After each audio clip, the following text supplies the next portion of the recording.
হামের প্রকোপের মধ্যে ভয় ধরাচ্ছে ডেঙ্গু। সারা দেশে থেমে থেমে বৃষ্টি আর অতিরিক্ত গরমে ডেঙ্গু জীবাণুবাহক এডিস মশার বংশবৃদ্ধির উপযুক্ত সময় চলছে এখন।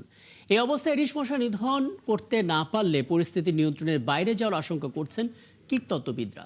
ওদিকে পরিস্থিতি বিবেচনায় সারা দেশের প্রতিটি জেলাকে প্রস্তুত থাকার নির্দেশ দিয়েছে স্বাস্থ্য মন্ত্রণালয়। মেহেদী হাসানের রিপোর্টে বিস্তারিত।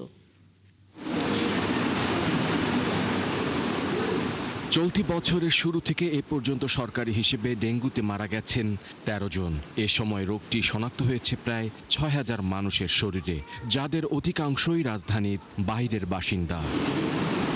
তথ্য বলছে দেশের ডেঙ্গুতে মৃত্যুর প্রায় অর্ধেকেরই ঢাকার ২ সিটি কর্পোরেশনের। এর মধ্যে আবার দক্ষিণ সিটি কর্পোরেশনের এলাকায় মৃত্যুর হার তুলনামূলক বেশি। আমরা এইভাবে শুধুমাত্র প্রতি বছর কিছু আপনার কীটনাশক আনবো বা মশক নিধনের ওষুধপাতি আনবো এবং সেগুলি দিব এবং মশা থাকবেই এবং আমরা মারা যেতে থাকবো, সেইভাবে কিন্তু আমাদের চিন্তা করলে হবে না। আমরা অবশ্যই আমাদের হাতে অ্যাভেলেবল যত রকমের আপনার পদ্ধতি আছে সবগুলি নিয়ে আমাদের চিন্তা করতে হবে। একটা জিনিস সিটি কর্পোরেশন বিশ্বাস করে যে জনসচেতনতা এবং জনসম্পৃক্ততা যদি আমরা প্রপারলি করতে না পারি তাহলে এই এডিস মশা থেকে আমরা রেহাই পাবো না।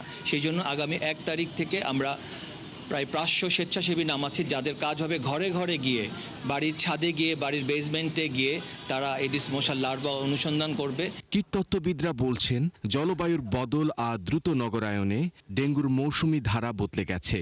এই অবস্থায় ১ মাসের মধ্যে এডিসের বংশবিস্তার রোধ করতে ব্যর্থ হলে তা ভয়াবহ হতে পারে। ডেঙ্গু আগস্ট এবং সেপ্টেম্বরে বেশ ভয়াবহ হতে পারে বেশ কয়েকটি জেলাতে, বিশেষ করে ঢাকা, চট্টগ্রাম বিভাগের বেশ কয়েকটি জেলা, বরিশাল বিভাগের বেশ কয়েকটি জেলা, মাদারীপুর, বাগেরহাট, ময়মনসিংহ, চাঁদপুর, গাজীপুর, মানিকগঞ্জ, নরসিংদী এই কয়েকটি জেলাতে বেশ ব্যাপক আকারে ডেঙ্গু হতে পারে। এদিকে স্বাস্থ্য মন্ত্রণালয় বলছে, দেশের সব হাসপাতালে ১০% বেড ফাঁকা রাখতে হবে। পাশাপাশি ডেঙ্গুর টেস্টে ৮০% পর্যন্ত ছাড় দেওয়ার নির্দেশ দেওয়া হয়েছে। মেহেদী হাসান, ৭১, ঢাকা।